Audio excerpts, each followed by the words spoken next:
Welcome to the Combat Learning Podcast. I'm your host, Josh Peacock. My guest today is Master Thomas Huskey, a 4th degree black belt in Taekwondo under the Kukkiwon. He is Vice President of Operations for the North Carolina Taekwondo Federation and the founder of the online training program Cyber Taekwondo. Today we're talking about state governing bodies and how they can help coach and student development in the martial arts, with emphasis on the importance of continuing education for coaches. We also talk about how Olympic Taekwondo isn't actually a game of flippy kicks and why you should reassess it. This episode covers a lot of ground and might challenge you in unexpected ways. So if you're excited to dive in, hit the subscribe button on your podcatcher now.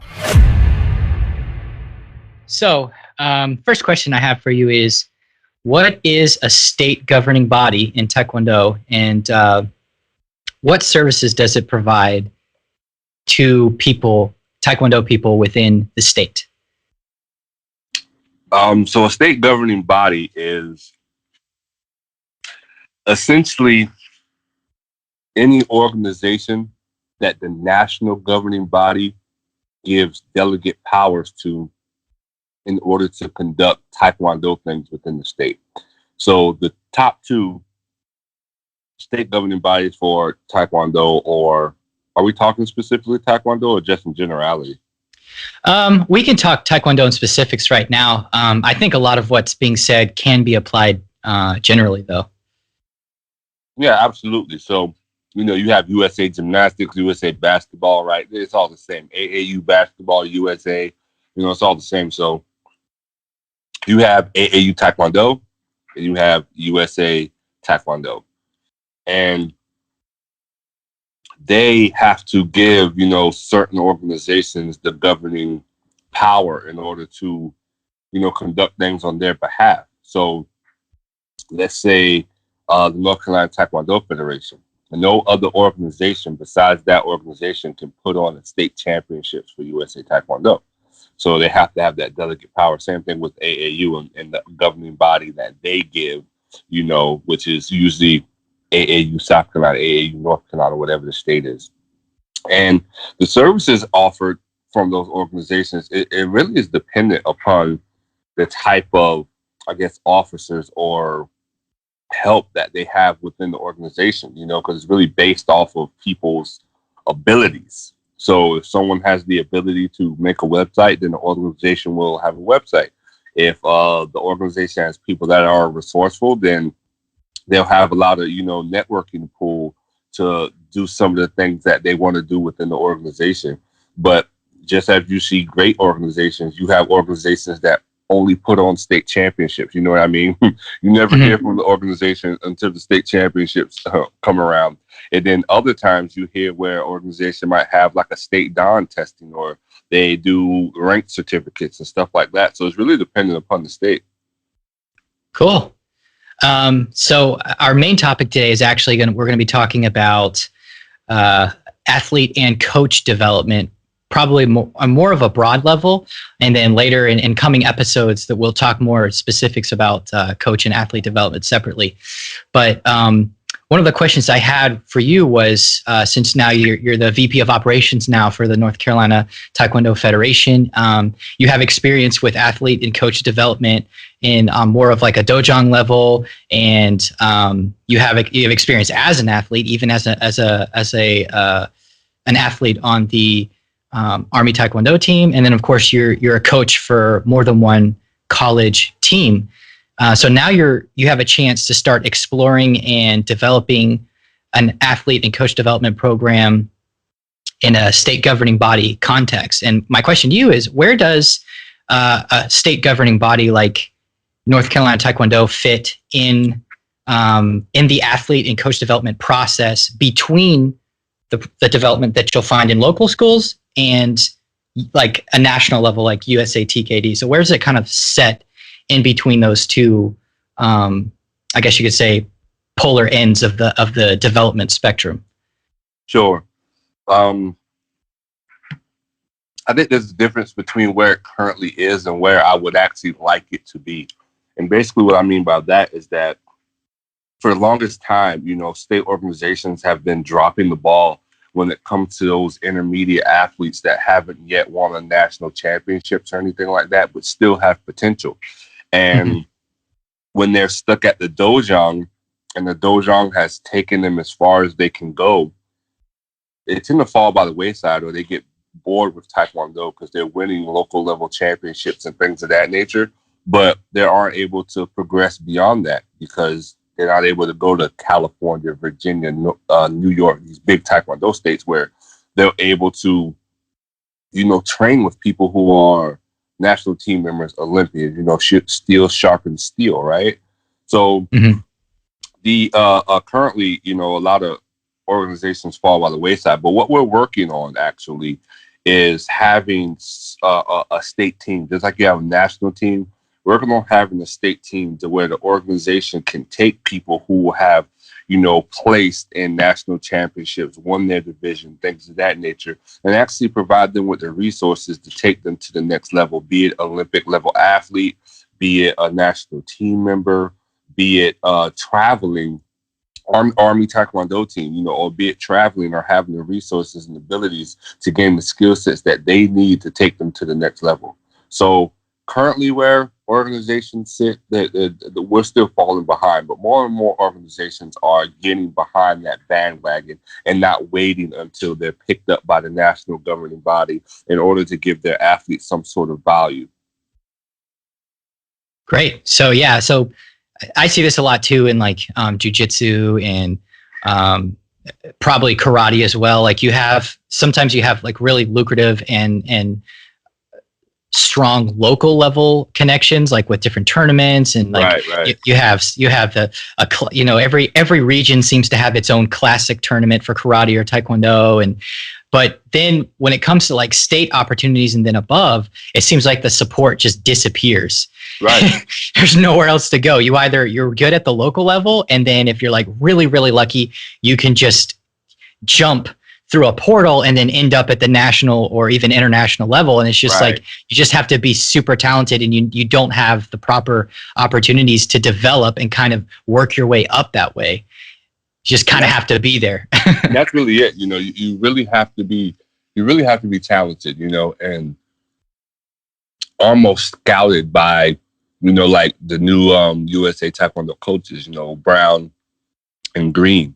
They're doing wondrous things with, USA Taekwondo right now. We just cleaned up at the right. Pan American Games. However, it's hard. There's like no talent ID, and they're working on something like that, but it's been long in the making. They've been saying stuff like this for years, and we have yet to see a type of transition or a type of, funnel, if you will, from state level athlete or dojang to state championships to regional athlete to national athlete to international athlete that's actually on, a governing body's team. It's very difficult unless you're really talented. Absolutely. And regional, I totally even forgot. Like, it's true. There's a step between state and national. There's also the regional level. And then you have like regional level in terms of like North America and South America, or in Central America, like with Pan American Games. So there's a lot of levels between state and national, and then national and Olympic level. But, like a Southeastern championships or something like that, like a regional United States thing, like we can't have a great regional tournament on that level that might offer opportunities to refine your game before trying to like win a nationals. That can't happen unless you have strong state governing bodies. Right. And some states are better than others. Some states are better than others. And that's really all I can say about that. It's really, you have people that, like I said, you have people that are resourceful, and then you have people that are not resourceful, or you have people that, really want to do good, but they just don't have the backing, So there's so many parameters or so many variables that go into why an organization may be good or may not be good that's outside of, the athlete or maybe even the president's control. Yeah, for sure. So what So a state championship is in itself a good opportunity. It's a chance every year to come and test yourself against the best, or supposedly or hopefully the best athletes in the state, and sometimes from out of state. It's a great development opportunity in itself. But beyond that, what other opportunities should a state governing body provide to develop athletes and as well as coaches? Well, development camps, and that's just like you said, for athletes or coaches. There definitely needs to be an athlete shouldn't have to wait until the state championships in order to find an avenue where they can refine their skills. Athletes shouldn't have to wait until the state championships within their state in order to find an opportunity to develop or spar other people. Right. When I was growing up as an athlete in North and South Carolina, there was very little opportunities. If I wanted to do something, I had to travel to Georgia, Tennessee, Virginia, right? Florida, in order to really get good opportunities, for me to develop as an athlete. So a state organization, and one thing that I'm trying to change is so it's not how it was when I was coming up in the Taekwondo game, right? Right after state championships or soon thereafter, because a lot of dojons tend to take a break from sparring, athletes tend to take a break from sparring and then start back up like right around September, because you have state championships, which is usually between February and April. And then you have the national championships, both for USA and AAU, which is usually between June and July. And then you have big name tournaments like in August, like the Pan Americans, things like that nature. The Grand Slam series that just took place in Colorado, World Cadet Games, things of that nature. So people aren't doing anything or really start their training back up if they haven't made any one of those teams or able to progress until around September. And you shouldn't have to wait until September, November in order for your dojon to start a sparring team back up, in order for you to get those opportunities. And not only that, when you're just sparring in the dojon, get used to those people, and it doesn't, and that goes for any sport, right? If you're going against the same pitcher all the time in baseball, if someone's throwing just a fastball, you're not varying training enough in order to develop as an athlete, so you have to travel, you have to go places, you have to do things in order to develop. And a state organization should give those in between opportunities for athletes to develop. So athlete development camps, for Pumse sparring, whatever the avenue is, coaching development camps, ring management, an actual formal program where a coach can learn, or a prospective coach can learn the art of coaching. A lot of coaches just right now, they're like, okay, I run a dojo so I can coach. They might have a good athlete, but the athlete isn't able to respond or isn't able to perform on the mat, or what we call transference from, the dojo to the competition, because the type of audio cues, things of that nature that they need to hear aren't, it's not resonating with them in a way to where they can perform on the mat. I'll give an example. There's this one girl that we teach, and when she went to nationals this year, we saw her division. We was like, man, we think she's going to clean up, right? And she didn't, right? She lost her very first fight, which was weird for her because she beat some of the boys in the school, right? And when I asked her straight up, what do you think it was, that didn't have you perform well that day? She said she just wasn't feeling it. You know what I mean? So yeah, there's so many things that go into that state organizations should provide, to where, when you go to a competition, all your athletes are pumped up. And that takes some sort of training. That takes some sort of formal learning from the individual who's been there, done that, or may have more knowledge about a certain, subject or topic that can teach you how to keep your athletes pumped, how to keep them engaged during the, I say quote unquote off season, which there really isn't a such thing for Taekwondo, but off season, to where, or let's say when the athlete is not competing, right? Let's say that, to where they're still engaged, they're still able to sharpen their skills with people from, all over the region. Right. Yeah. Sometimes we call that where you're learning in an environment that is allowing you to be challenged enough that you can actually transfer, like you said, transfer that learning or transfer that ability into a very high stress environment. Sometimes we call that like effective learning, or if we're coaching, we call it affective coaching, like with an A.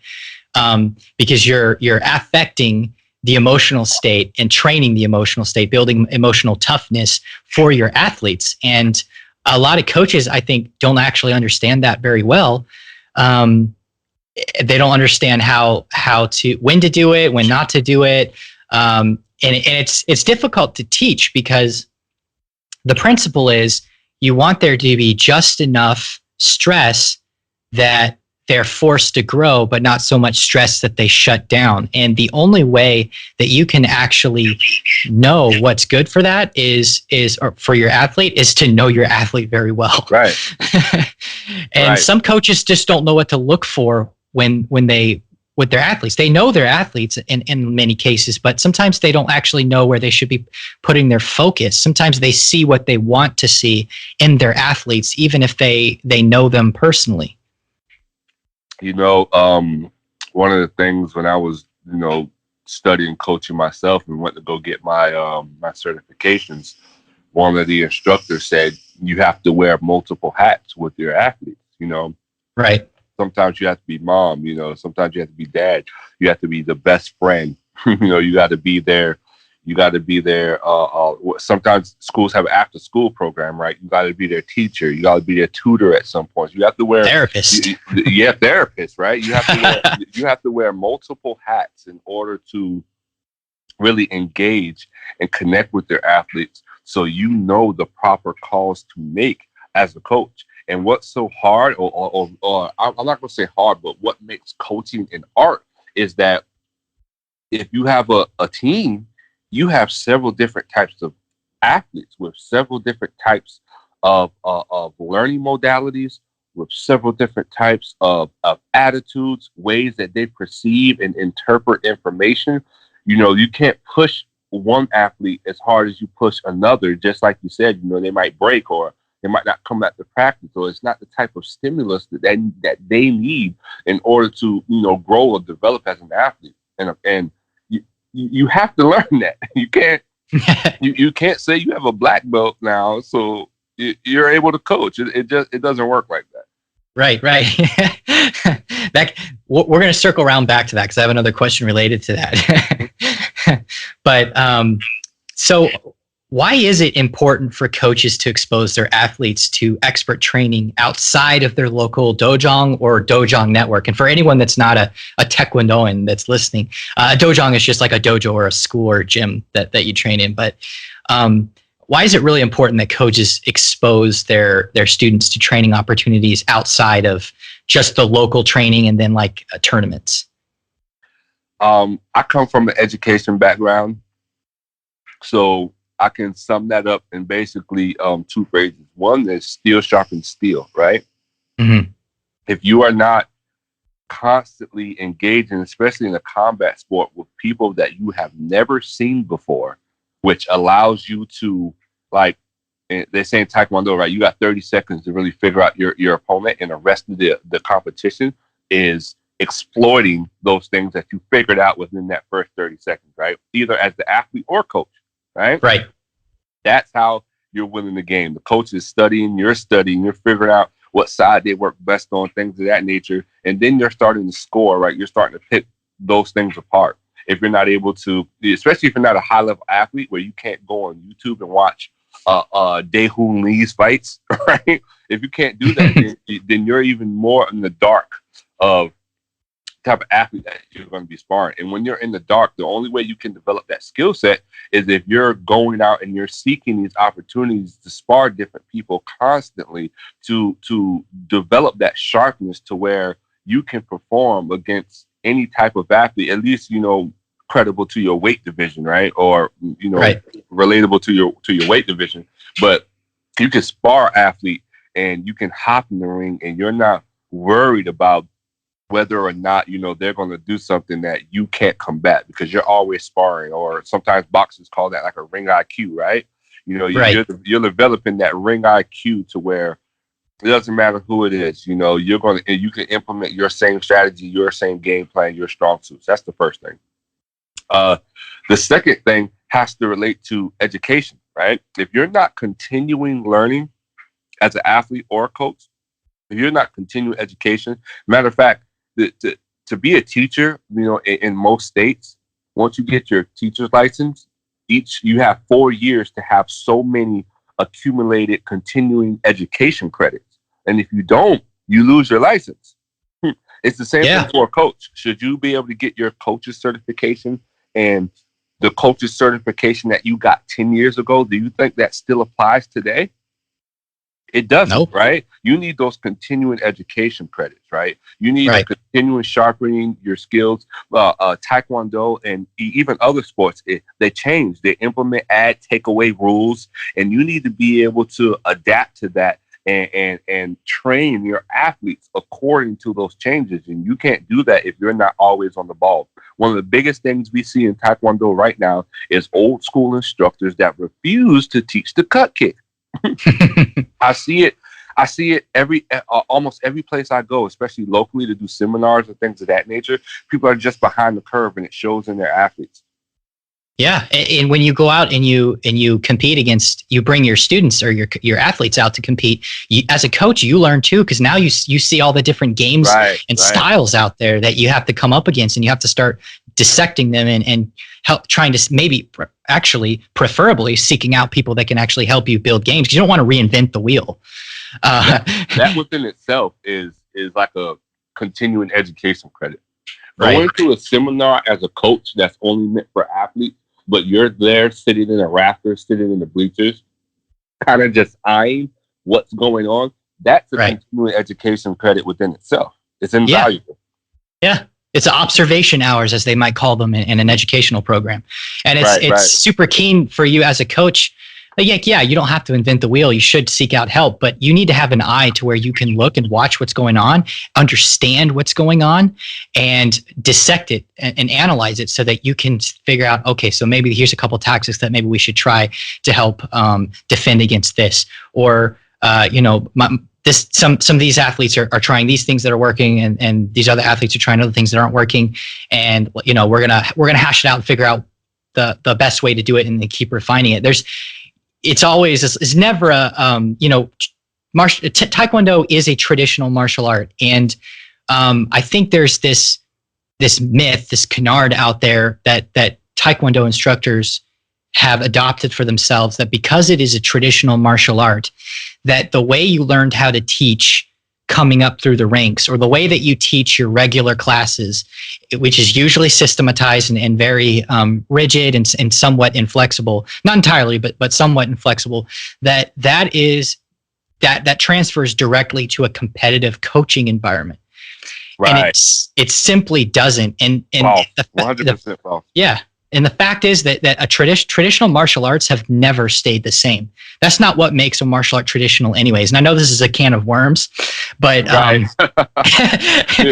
we'll need to discuss this in another podcast. But long story short, a traditional martial art carries a lot of traditions that have more to do with etiquette. And they do have other features, but that have more to do with etiquette and trappings. No traditional martial art that anyone practices today exists as an unchanged artifact from thousands of years ago. Every single one of them, it became a new style, probably sometimes even with the last 50, 60 years. Taekwondo is only about 60 years old.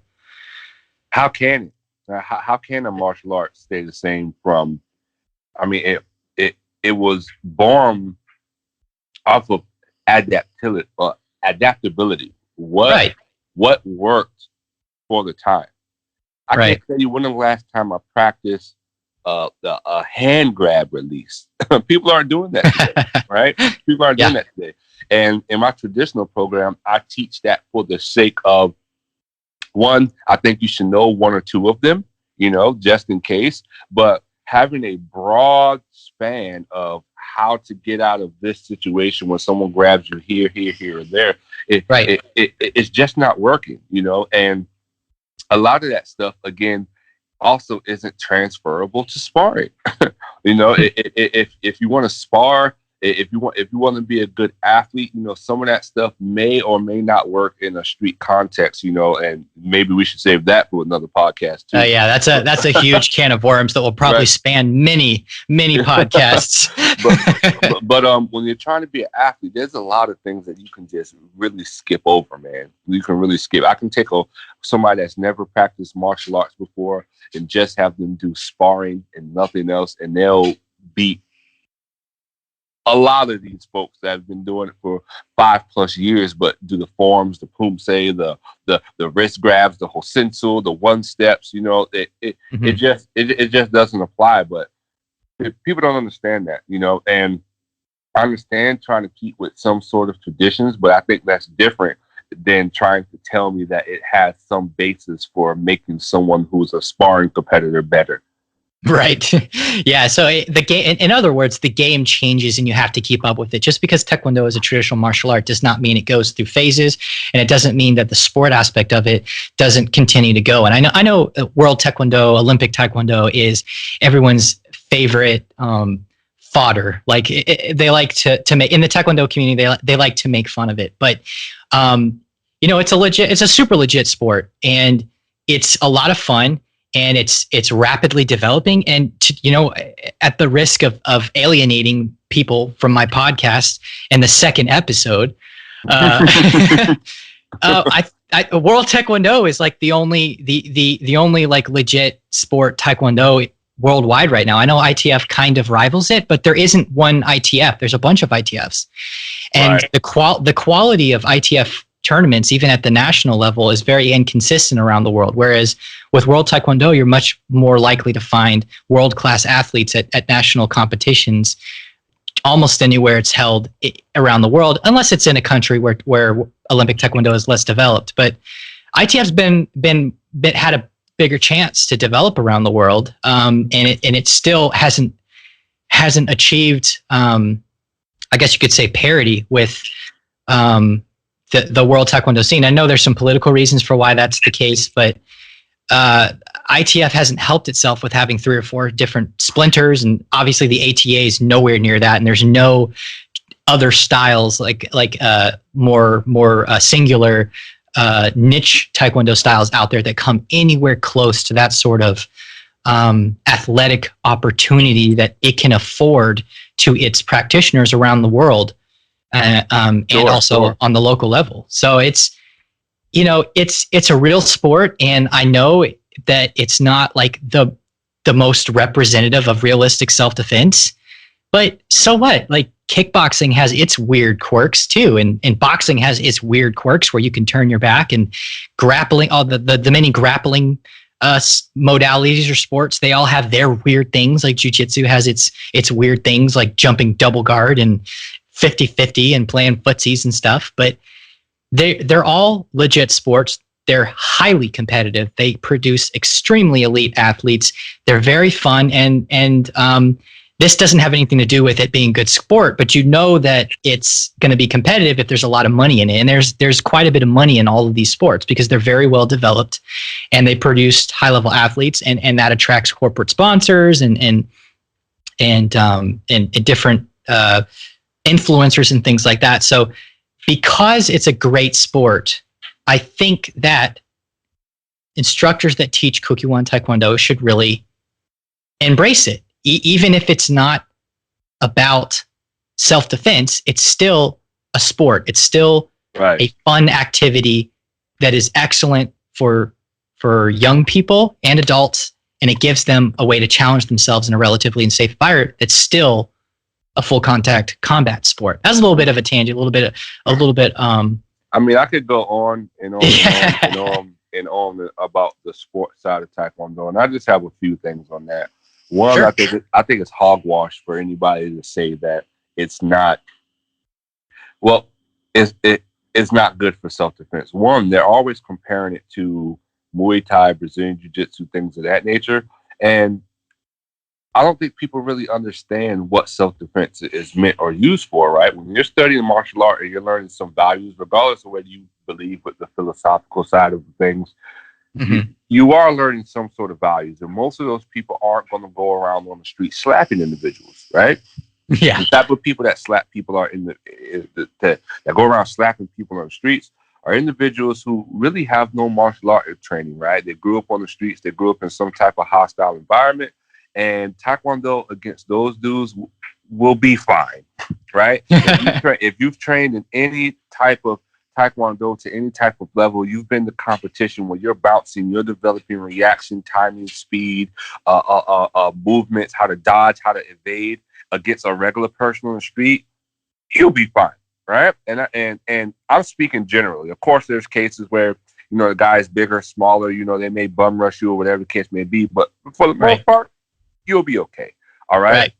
Two, as far as the sports side of it, what I've come to realize, and I used to argue all the time about Taekwondo as a sport. I used to argue with people, then I just stopped, because throughout my conversations, what I realized with a lot of these folks is that they've never done it. Right. They've never done it. They've never been to an hour and 15-minute training session just doing sport style Taekwondo. And to quite frankly, I don't think that they could handle it. No. If you ever been into a training session, if you ever conducted 3-a-days for sport style, Olympic style Taekwondo training, if you've never been involved in that, I really can't entertain a conversation from you when you're saying things like, oh, it's not a real sport, oh, this is harder, that is harder. And matter of fact, if this one thing could say a lot of things about the legitness of Olympic style Taekwondo as a sport, you have to train in specificity in order to be an Olympic style Taekwondo athlete. There is no other sport, maybe other than Brazilian Jiu-Jitsu, right, where you need to train in specificity in order to be an athlete in that sport. And basically what I mean by that is that if you're a kickboxing athlete, you can move over to ITF and Taekwondo and do just fine. If you're an ITF athlete, you can move over to Muay Thai, kickboxing, and do just fine. And any one of those interchangeably. You cannot do ITF style Taekwondo, Muay Thai, kickboxing, Brazilian Jiu-Jitsu, Savet, any other type of martial art and think you can just cross over to Olympic style Taekwondo without training specificity. There's a lot of things that go into it that you have to be able to do in order to even win against a novice opponent. Right. The tactics are so different. Right. And you have to, like, even in kickboxing, especially like American kickboxing, there are, I guess you could say, surface level similarities with Taekwondo and Savate as well, with a lot of lead leg work. But the timing and the way that the lead leg is used in Olympic Taekwondo is totally unique to ITF Taekwondo, kickboxing, Savate. It is like one of the terms that you used at a seminar that you did up at Liberty University Taekwondo, that I had the pleasure of attending and being involved with. You were talking about on the motion, basically one beat. Right. You can't just chamber and then kick like a lot of ITF guys do. You can't pump the kick out there and hope it, you have to be in range, and then you have to lift the leg and kick in one smooth, super fast motion. And the chamber has to be like smuggled in there at some point. And if you're not quick enough and you're not going to hit them, the timing's going to be off. And if you don't chamber it enough, it's not going to be, it's not going to stick enough that you can actually stop the person or defend yourself or set up a kick or anything. Yeah, it's unique. You're not going to be able to look at it and do it. You're not going to be able to. And take it for someone that does that. I did ITF first, for those of you who don't know my background. And then I did kickboxing for 4 years. And I was able to interchange between the two. But when I switched to WT style Taekwondo, it took me 2 years before I could enter a tournament and do anything. It took me 2 years. And it was so hard.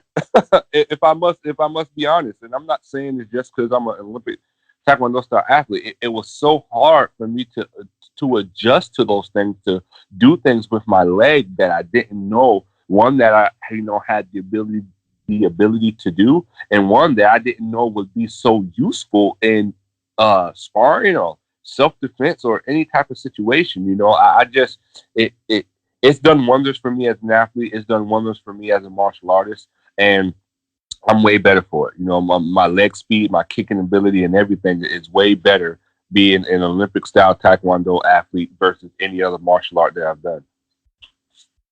Absolutely. I mean, and there's nothing awesomer than like a really skilled ITF practitioner, but at the same time, a world Taekwondo kicker has, in my opinion, like the best footwork and kicking. I like to call it technology. Right. The best footwork and kicking technology, the reflexes, the distant management, the angles, the optimizations that are made to the kicks to make them faster. Guys, if you think that a 90-degree chamber kick is just a flippy kick that barely makes contact, you have not done Olympic style Taekwondo. I'm sorry. Nor have you sparred against anyone that has tried to do that to you. You tried to block and it lands anyway. Right. Yeah, it lands anyway. It is quick. It's like a lot of Muay Thai guys are like, well, it's just, those kicks, they're just flippy kicks. They're not that powerful. No. No. Oh, no. People don't understand. This isn't 1988, 2000 Taekwondo anymore. You have to hit with electronic sparring with a certain amount of power, or threshold is what the dado system calls it. You have to hit with a certain threshold for it to even register as a point. Right. And if you never use the dado system, you have to really kick that thing. For real. And it goes up the higher your weight class is. And you cannot just tap it. It won't work. We've tried it. Tried to game the system. Right. The high level athletes that I had the pleasure of working and training with, we will take out a dado system. We'll like draw straws for whoever's going to wear it. And then we will try to do different things as far as power with the kick to see how we can land it. And there's some things that, with the invention of the electronic scoring system, we just had to forego because it doesn't work, which is why, you don't see a lot of double kicks and things of that nature anymore, which is why they say, Taekwondo is foot fencing now, and a lot of other things and terminologies that they've made up since, the invention of electronic sparring. But we just had to forego some things because it wasn't working. Traditionally, when people do a double kick, the first kick isn't really that powerful. The second one is, but the foot isn't turned over enough for it to actually score on the electronic system. So we don't do those anymore. You see people do them, but it's rare because it's a low percentage. More like an entry thing. Yeah. I mean, and like, let's be honest, like back in the 80s and 90s, like you weren't really flippy kicking then either, because the only way to really score was the trembling shock rule. Right. And you had to hit the person hard and displace them, especially for a punch. By the way, Taekwondo is punching. You had to displace them. You had to displace their body. There had to be trembling shock for it to actually score. You had to hit the person very hard. There were even tournaments where there were no mats and people didn't wear helmets. They just wore their hogus and almost no other protective equipment, and they knocked each other out and fell in linoleum. I mean, it was like, even just listen to Joe Rogan talk about it, like back in the day. Like back in the day, it was super brutal. Now, was it like it has boxing and everything? It's like, it's super practical, like kickboxing is. Sure. Not entirely, but it's formidable. It works in a kickboxing situation. If you can increase your boxing defense, it works. It a lot of things will work in kickboxing that don't work necessarily or aren't advisable in self-defense, but it's a legit sport. And I know why people say this. It's because they did a little karate back in the day, and it was a really traditional style of Taekwondo that does karate point sparring, and that's why they say it's a flippy kick. That was my background. I came from ATA originally, which is a very ITF flavored system. All the technical specs of the ATA are basically, or used to be at least, identical to ITF. The sparring is the point sparring system, and high level point sparring does have its value, but there's an issue for penetration and power moderation and distancing when you have to control your techniques to that level. Sure. And Olympic Taekwondo isn't that. And a lot of people, when they want to argue with me about Olympic Taekwondo, I'm always clear, by the way, when I argue with people, that it's Olympic Taekwondo that I do now, not point sparring, not the super traditional karate style Taekwondo. And they still want to say, it's flippy kicks. I used to do it. I used to do it, bro. I can tell you. I'm like, bro, have you done Hogyu drills? Oh, no. Oh, okay. Well, then it's not to say, we're not talking about the same. You haven't done it. You have not done this. You have not done a 3-hour grassroots development seminar in Olympic Taekwondo where you kill yourself in the first 30 minutes with warm-ups and paddle drills, and then you go into Hogyu drills where you feel like you're going to throw up, and then you spar. or do throw up. Yeah, you do. I was so cool. I almost fainted. So I was coming off brain surgery at that time. That's another story. But I did a 3-hour AAU Olympic development seminar. They had some international refs that were both AAU and WT and USA Tiki certified, and it was a great seminar, and that was where I cut my teeth on Olympic style and started to really understand its utility and how fun it was and how great of a sport it was. But if I may, I like to develop. I like to. Hey, sorry to interrupt you right in the middle of the podcast, but I promise it'll only take a second. If you haven't already, please subscribe to the Combat Learning email newsletter at combatlearning.com/newsletter.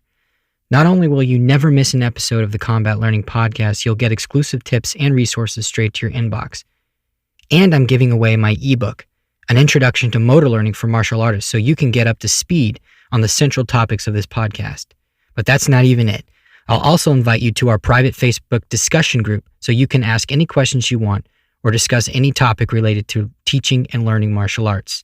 And all of this is 100% free. So go to combatlearning.com/newsletter right now to subscribe and claim all this cool stuff for yourself. That's combatlearning.com/newsletter. Play devil's advocate for a second, and that's just to say, when, a lot of people, when they're actually viewing Taekwondo, they are viewing it from, I don't even want to say amateur level, because when you're looking at a lot of these independent schools and they claim Olympic style Taekwondo, and then you see those people spar, or they never go to a state championships, they always go to like an open state tournament or something like that, and then they don't even do good there, or they claim Olympic style Taekwondo and they're going to, point karate tournaments and things of that nature. Still, when you see those individuals, I understand how you can develop, a bad rap for Taekwondo. I understand how you see that and like, oh my God, Taekwondo sucks, and maybe put the general, consensus throughout the entirety of Taekwondo. But however, I just encourage people that, don't look at that and make it a blanket statement. There are Taekwondo schools out here that, regardless of what martial art you do, you will go there and you will get whooped, or they will put you through an outstanding workout. So something that you never experienced or never done before. You wake up the next morning and you're sore in places you didn't even know that you had, and in most Taekwondo places I go to, they tend to be open for individuals like that. Just like I've trained, cross-trained, I've done several different things. I encourage other people to do that as well. I don't really talk bad about any martial art. I usually, when I say something, it's just combating it, as far as like, hey, you say this about Taekwondo, but your martial art, doesn't have this. And I'm not bashing it, because I'm sure there's people that are, and there are people, ITFers. Oh my God, a good ITFer's kicking ability is like bar none, right? Right. Like it's some really good stuff, It's pristine, very powerful technique. Right. And it goes across the board for people that do kickboxing, karate. And I love watching like karate combat, things of that nature, because you don't really see that, in Taekwondo. Like pro Taekwondo doesn't exist anymore, right? So I find my fixes for a lot of different things that I like, elsewhere and a part of other martial arts. But just don't blanket statement of martial art just because you see people at the local dojo who never want to spar or never want to be that type of athlete. Give that effort that you will see from an international athlete or a national team member. It's a totally different experience. Absolutely. Yeah. So we've this is all related to what we're talking about tangentially, but we've got off on a big digression. But Sure. Let's get back to it. But I mean, this does tie into the state governing bodies, because it's up to this. The national governing body can only do so much to make the case for sport taekwondo or sport jiu-jitsu or sport karate, whatever it is that you do. It can only do so much. I think that the state governing body is much closer to the people of that state and can do more to partner with dojongs all across that state to make sure that they have the opportunities and the knowledge. Access to the knowledge is very crucial, and just everything that they need to participate in this organized sport. And it's so important, in my opinion, for young people to be involved in any sport, but especially a combat sport. And Taekwondo, of course, is one of my favorites. And you owe it to your students, in my opinion. I know there's differing from a business perspective. There's differing opinions on this, but my opinion is, even if you don't run a competition school, you owe it to your students to give them the opportunity to challenge themselves in this way, because it is a sport. It's not just a martial art; it is a sport.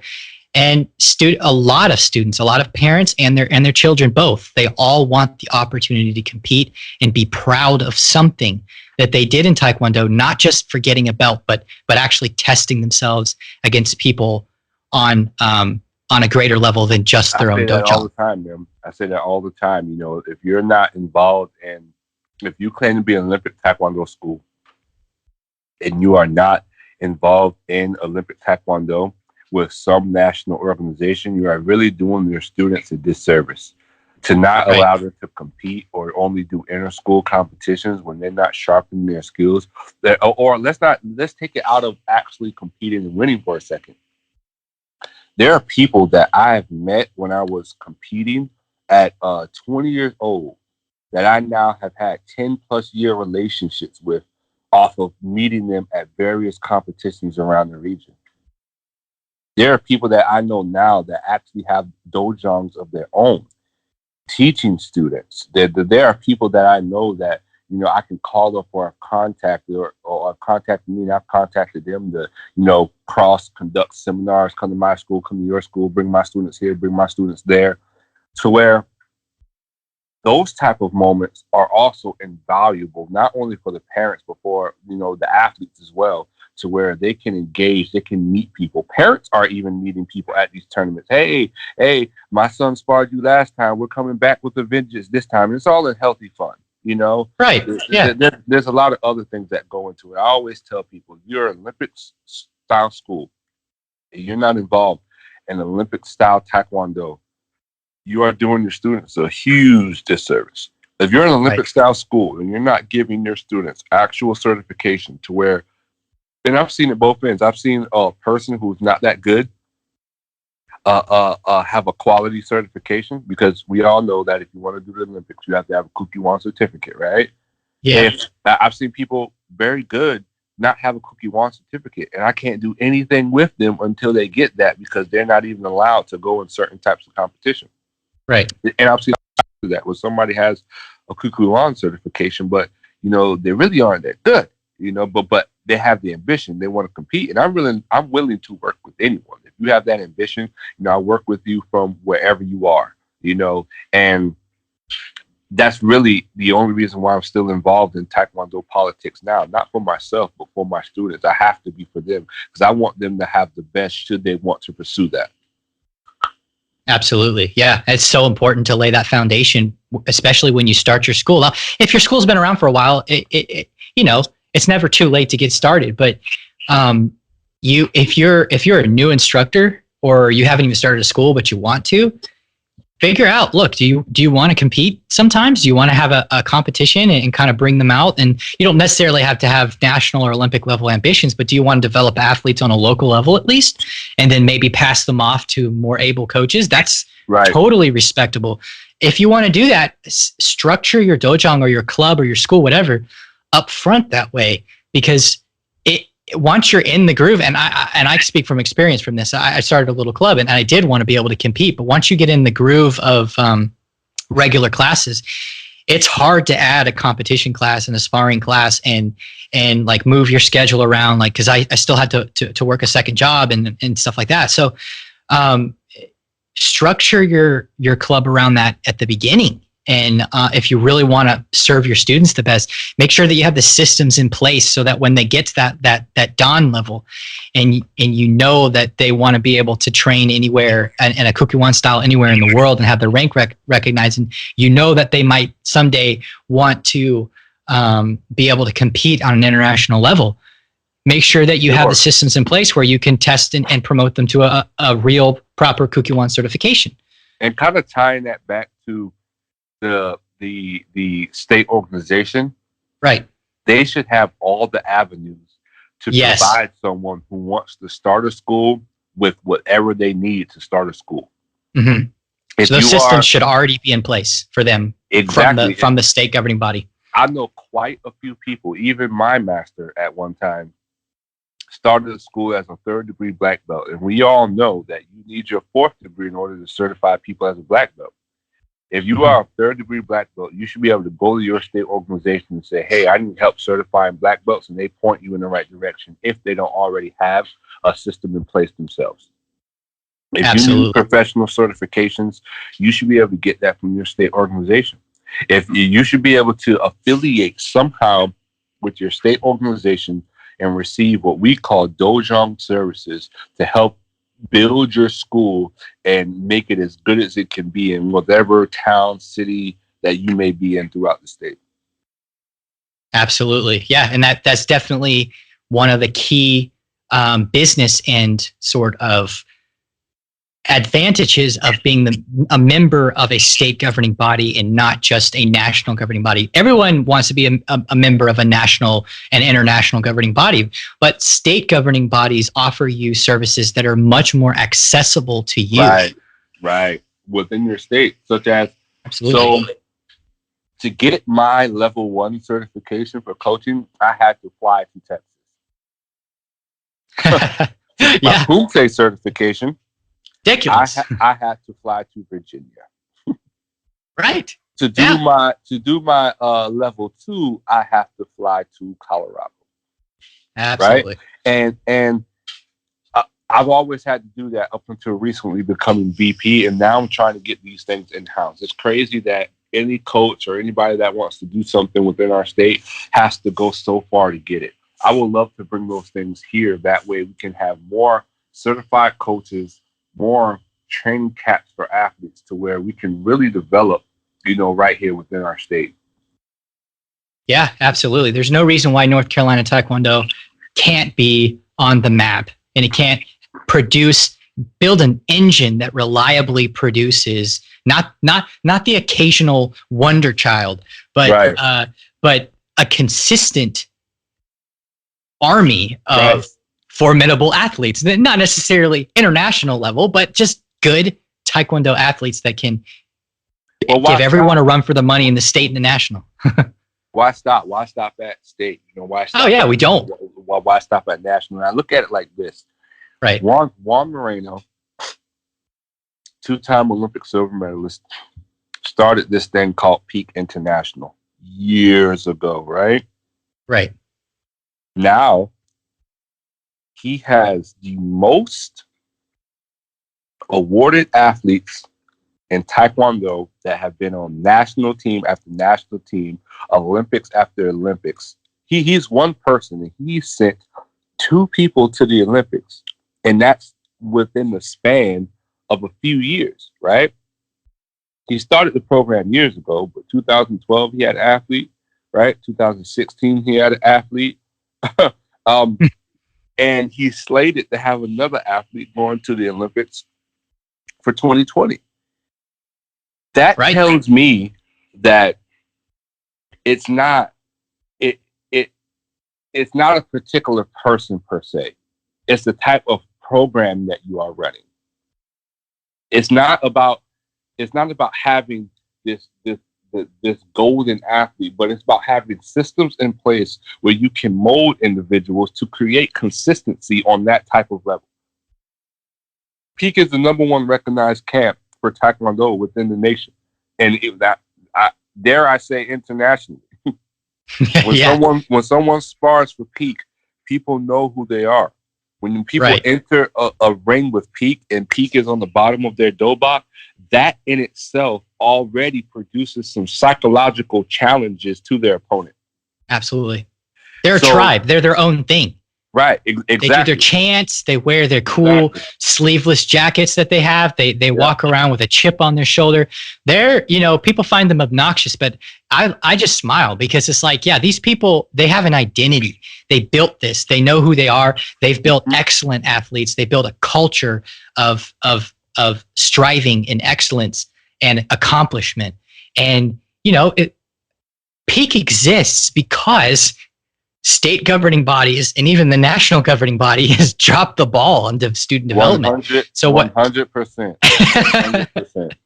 But they've done an excellent thing. And it years ago and even now, depending on how developed your state is, you have to bring in somebody like Juan Moreno or somebody from his team of excellent coaches. You have to bring them in and pay for them to come in and host a seminar, or development camp, or a workshop to actually get what you need.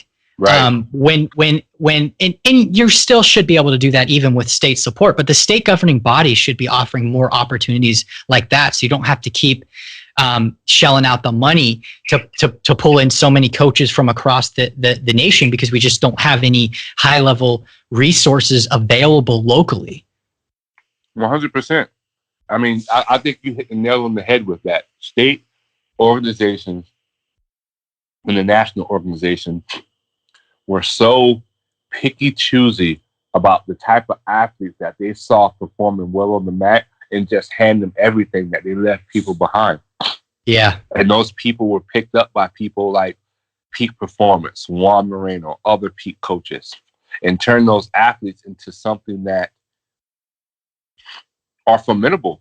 Like you said, a clan, a tribe, a group of individuals that now when they walk into the building, you know who they are. You might have never seen their face before, but as soon as you see them put on that Peak jacket, you're like, oh, God. is that person in my division? Am I sparring that person? You know what I mean? And not everyone, tell you the truth, not even everyone in Peak is really that good. Not even everyone's really that good. But again, that psychological pressure that's put on you by knowing that they are a part of that Peak camp. Right now at the school I coach at, we have 3 AAU national champions.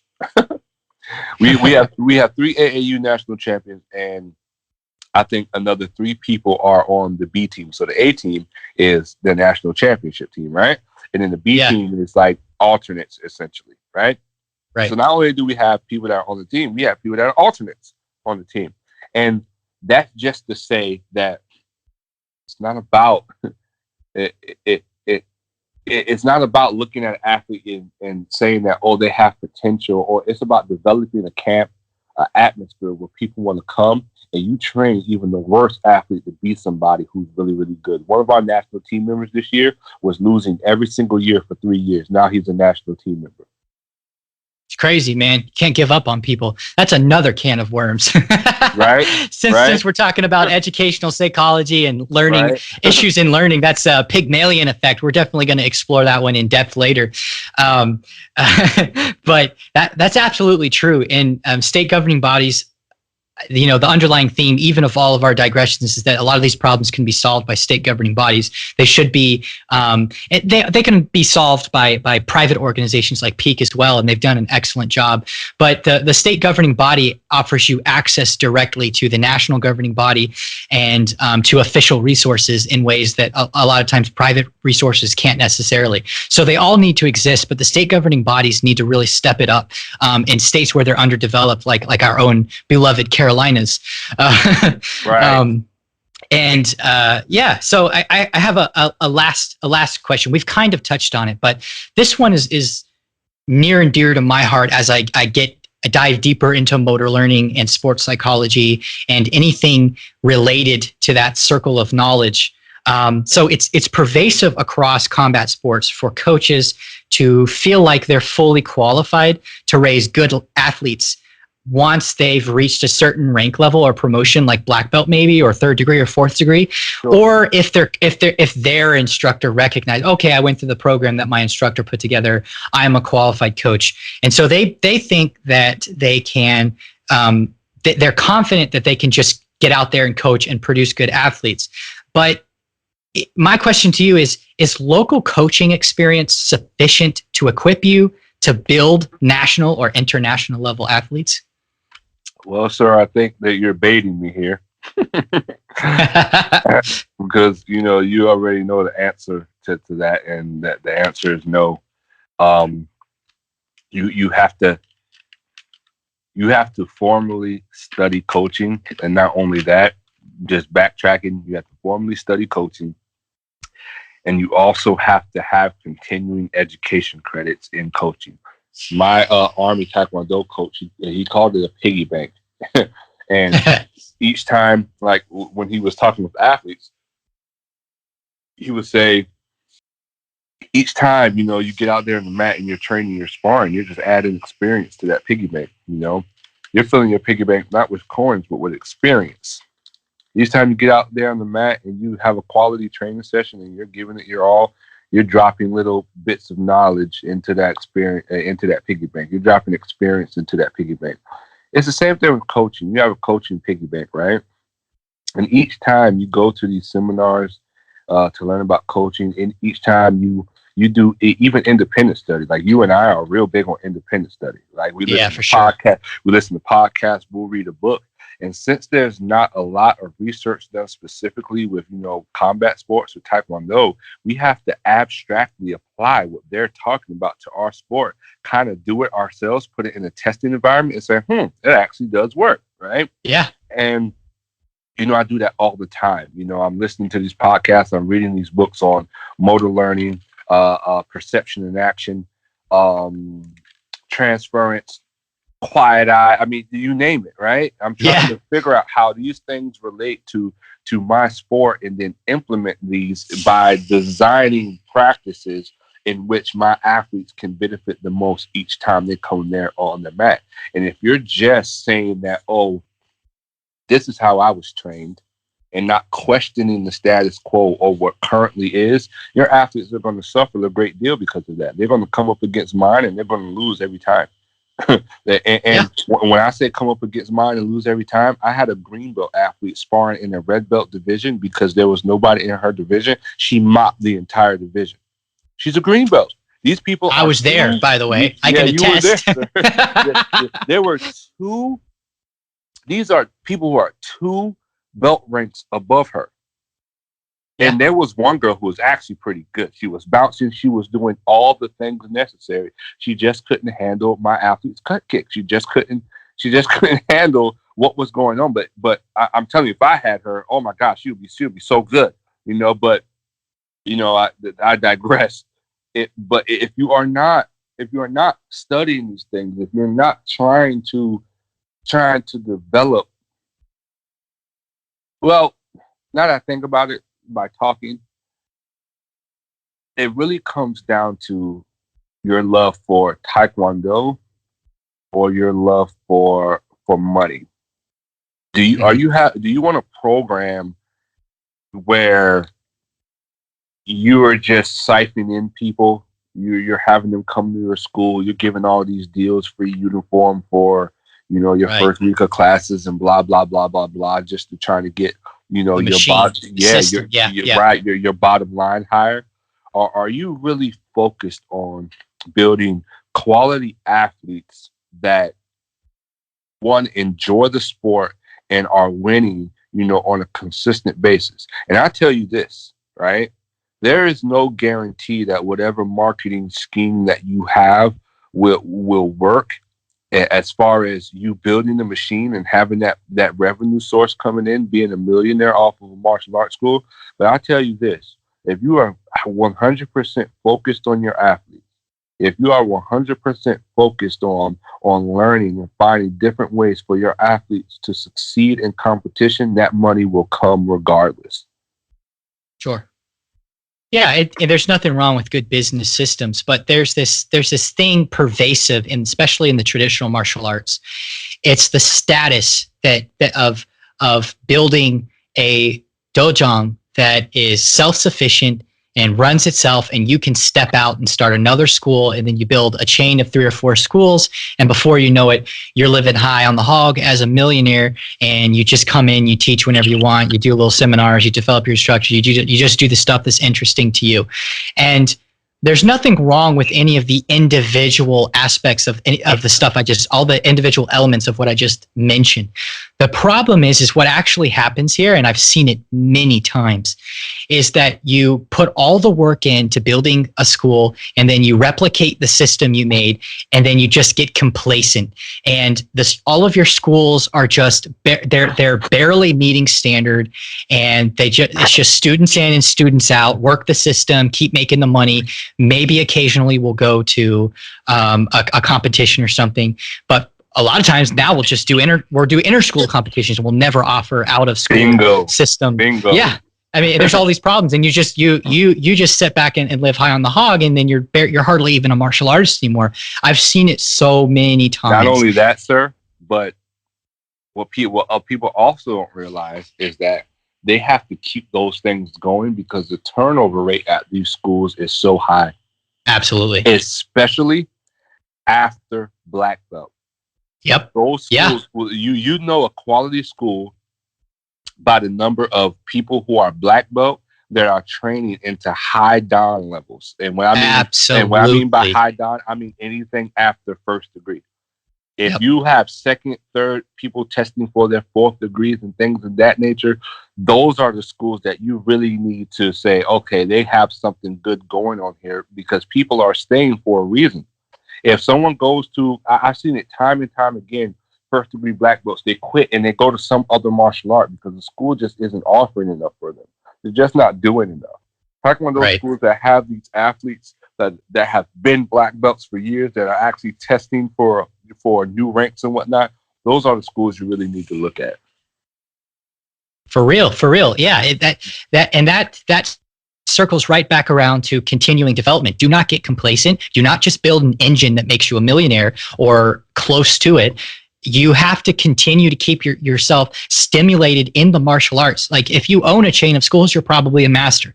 You should continue to master Taekwondo. You should continue to keep your skill up. You should continue to prove, and you should continue. You have a unique perspective that you should continue to keep learning and trickling down to the instructors under you. Even if you might be in the level to where you have masters under you too.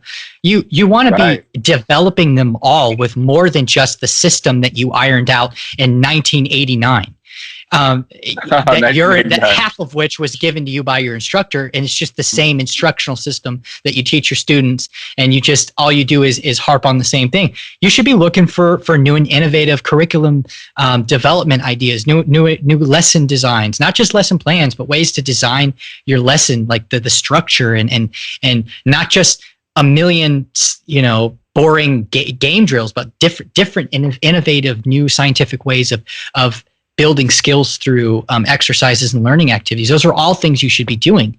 But something that's really important, and one of the reasons why I asked this question is, as Taekwondo instructors, most of us are very qualified at teaching traditional Taekwondo kind of in general, but you need extra education on coaching science. You need extra education on nutrition.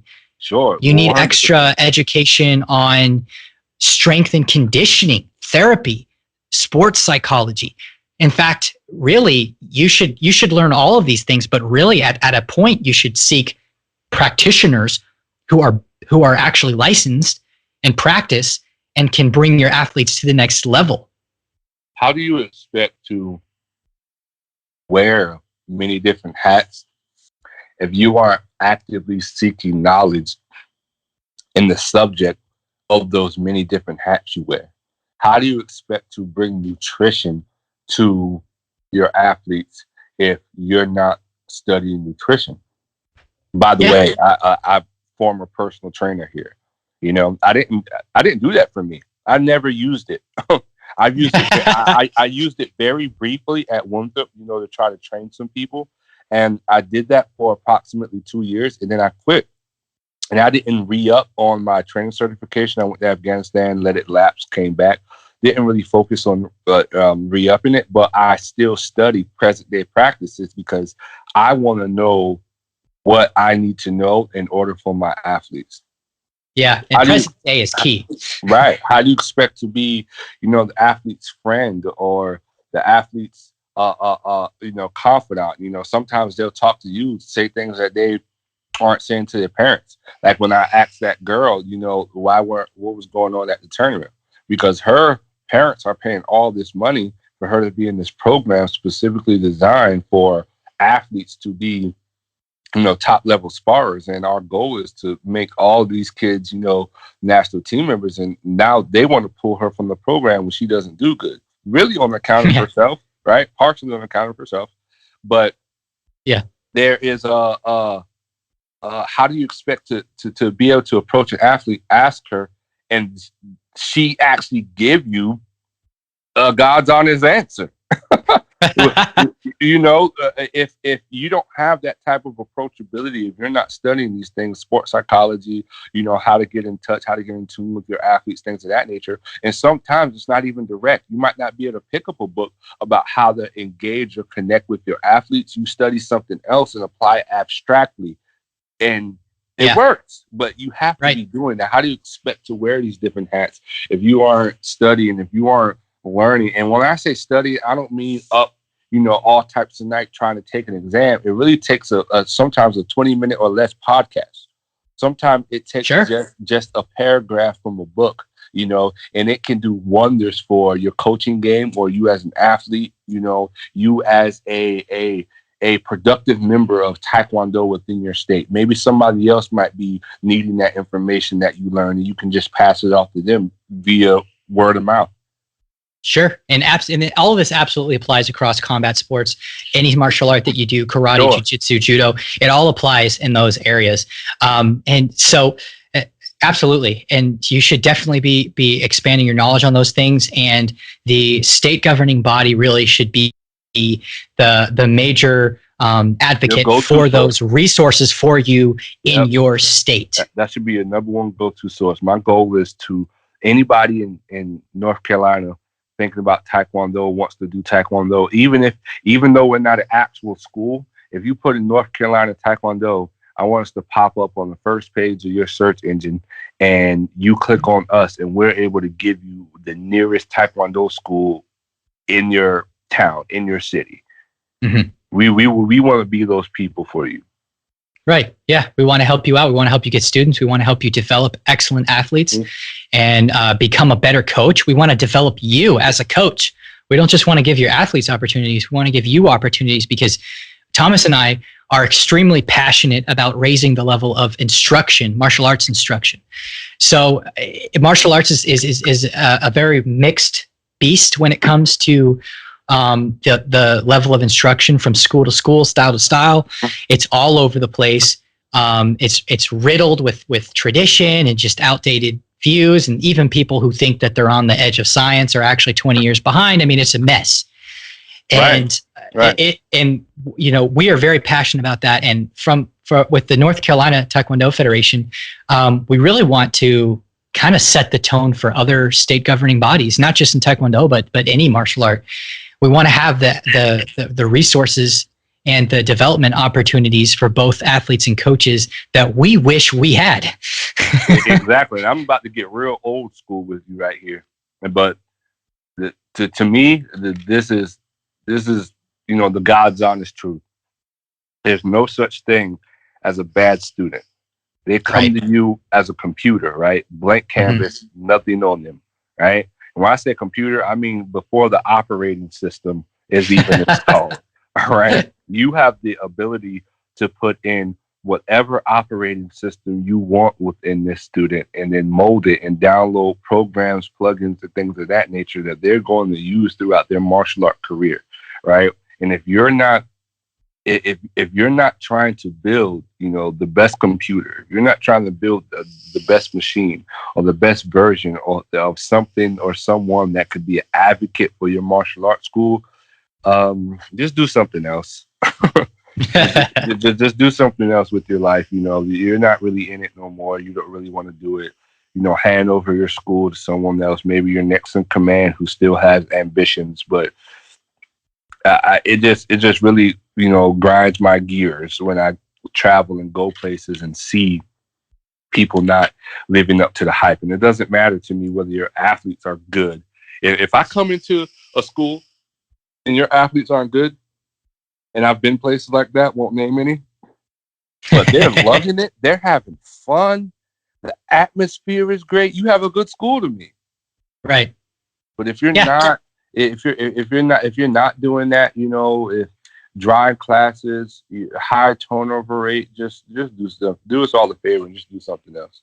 Yeah, and we all have somebody in our mind of specific name when we think of those types of schools. I could name a couple names, but yeah, it's a shame, man. And that's just the business model they came up with, back in the 80s or 90s that people have just tried to replicate, and a ton of them have. But and this podcast, in the Combat Learning podcast and the Matt Clan company, what we advocate, like at its base, boiled down, all the science and all the technical stuff that goes into it, is a learner-centered approach to training. Learner-centered, not instruction, not what makes it easy for the instructor, not what makes the most money, what's best for the learner, for the student. That's what we're all about.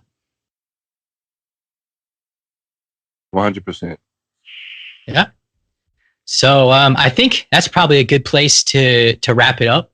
Thomas, thank you for coming on. We will definitely be doing this again for no problem, sir.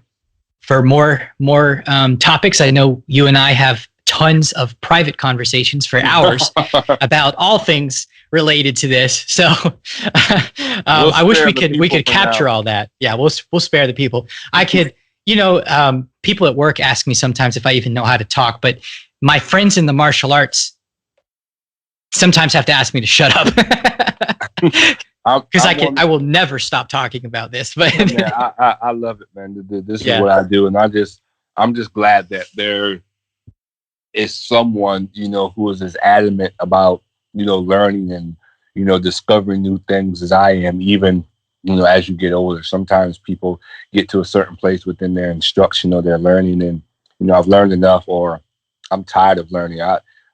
I'm just never tired of the martial arts. I'm never tired of it. I'm always, learning, trying to find something new and then bringing it home to myself, my students. And I love it. I will never stop learning.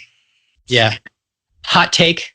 If you don't enjoy learning anymore, if you're bored of learning in martial arts, you are not a martial artist anymore. Right. Sorry, buddy. Don't tell them that, though. Don't tell them that. There's people that got their black belt 10 years ago and haven't lifted their legs since their martial arts. They watch Bruce Lee every once in a while and they're like, I used to do that. I'll get back into it someday. No, brother. If you enjoy learning martial arts, you are a martial artist. Simple as that. Guys, thank you so much for listening. If you have any feedback, you can email me at josh@combatlearning.com or send me a message on facebook.com/combatlearning. Now, real quick before I go, can I ask you a huge favor? If you got value from this episode, leave us a review on iTunes, Google Podcasts, or whatever your favorite podcasting platform is. So many shows pop up and fizzle out. And we're talking about stuff that nobody else is talking about, and we want to stick around. So leaving us a review helps us a ton. Finally, the show is produced by Micah Peacock. Thanks in advance, and I'll see you on the next episode.